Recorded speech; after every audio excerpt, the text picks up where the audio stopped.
नाई तू रहलू ये बेटी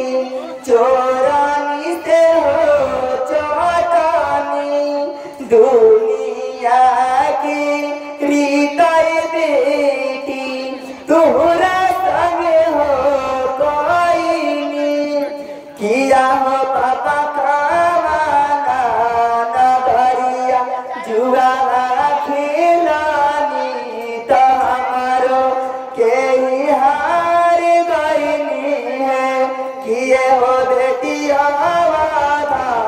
नगरिया जुआ खिलानी तो तोरो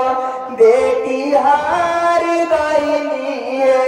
किए हो पापा गोइया बछरुआ काहे हारानी तो हमारो के हार गईनी है किए हो बेटी गोइया बछरुआ घर के लक्ष्मी तया बेटी पहुना लूना। आप लोग चैनल को सब्सक्राइब कर लीजिएगा। इस तरह अच्छा सा वीडियो बना देखिए। भूजा बेचना है तो यहाँ शादी था तो लोग बोले गीत सुनना का हो भूजा वाला तो गीत सुना दिलिए के खानदान से भूजा ना कि हमारे को सब